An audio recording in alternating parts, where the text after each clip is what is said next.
పరిశుద్ధాత్మవరము బాప్తిస్మము ద్వారా సిద్ధించిన దైవిక అభిషేకం. క్రీస్తునందు ప్రియమైన దేవుని బిడ్లారా, మన ప్రభువైన యేసుక్రీస్తు అతి పరిశుద్ధ నామమున మీ అందరికీ వందనములు. ఈనాడు మన ఆత్మీయ జీవితంలో అత్యంత కీలకమైన అంశం గురించి ధ్యానించుకుందాం. అదేమిటంటే, మనం బాప్తిస్మము పొందినప్పుడు దేవుడు మనకు వాగ్దానపూర్వకముగా అనుగ్రహించిన పరిశుద్ధాత్మ అనే మహోన్నతమైన వరము. 1. నిబంధన మరియు వాగ్దాన ఫలము.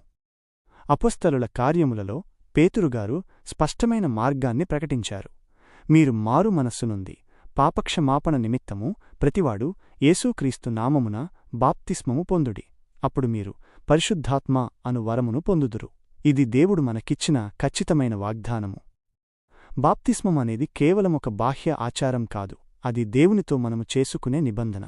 ఆ నిబంధన ద్వారానే పరలోకపు తండ్రి తన ఆత్మను మనకు బహుమతిగా ఇచ్చారు. 2.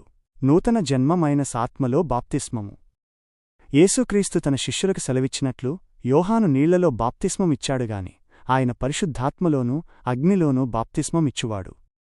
మనం నీళ్లలో బాప్తిస్మము పొందిన ఆ క్షణమే క్రీస్తు మరణ పునరుద్ధానాలలో పాలుపొంది ఆత్మద్వారా నూతన సృష్టిగా మార్చబడ్డాము. ఈ ఆత్మవరమే మనలను దేవుని కుమారులుగా కుమార్తెలుగా ముద్రిస్తుంది. 3. నివసించే ఆదరణకర్త. హృదయమే ఆలయము. మనమెప్పుడైతే బాప్తిస్మము ద్వారా ఆత్మను పొందుకున్నామో అప్పుడే మనలో పరిశుద్ధాత్మ యొక్క ఆలయ కట్టడము ప్రారంభమైంది.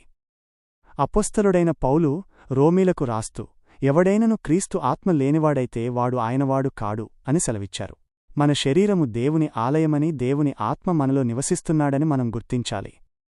నేటి లోకంలో మనం ఎదుర్కొనే శోధనలను జయించడానికి, మనలోని పాపాన్ని ఒప్పించి సత్యంలోకి నడిపించడానికి ఈ ఆత్మ నిరంతరం సహాయపడుతుంది. 4. దప్పితీర్చే జీవజలము నేటి అవసరత. యేసుక్రీస్తు యోహాను సువార్తలో చెప్పినట్లు ఆయన ఇచ్చే నీళ్లు త్రాగేవాడు ఎన్నడూ దప్పిగొనడు. బాప్తిస్మము ద్వారా ఆ ఆత్మను పొందిన మన కడుపులో నుండి జీవజల నదులు ప్రవహించాలి. ప్రస్తుత సమాజంలో మనిషి రకరకాల ఆకర్షణలతో దప్పిగొని అలమటిస్తున్నాడు. కాని ఆత్మవరము పొందిన విశ్వాసి మాత్రమే ఆత్మీయ తృప్తిని కలిగి ఉంటాడు. జెకర్యా ప్రవక్త చెప్పినట్లు, కడవరి వానాకాలమున వర్షము దయచేయమని యెహోవాను వేడుకొన్నట్లుగా మనలో ఉన్న ఆ ఆత్మశక్తిని అనుదినం జ్వలింపజేసుకోవాలి. 5. ముగింపు. ఆత్మ నడిపింపులో శక్తిమంతమైన సాక్ష్యం. దేవుని ఆత్మచేత ఎందరు నడిపింపబడుదురో వారందరూ దేవుని కుమారులైయుందురు. ప్రియమైనవారా, మీరు బాప్తిస్మము ద్వారా పరిశుద్ధాత్మను వరముగా పొందియున్నారు.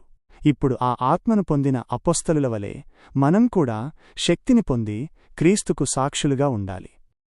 ఆదిసంఘపు విశ్వాసులు ఏ విధంగానైతే ఎడతెగక ప్రార్థన చేస్తూ ఆత్మ నింపుదలలో కొనసాగారో, మనం కూడా మోకరించి స్తుతించి కనిపెట్టి ఆ శక్తిలో వర్ధిల్లుదాం. ప్రార్థన. ప్రేమగల తండ్రి, బాప్తిస్మము ద్వారా మాకు పరిశుద్ధాత్మ అనే అమూల్యమైన వరమును అనుగ్రహించినందుకు వందనములు.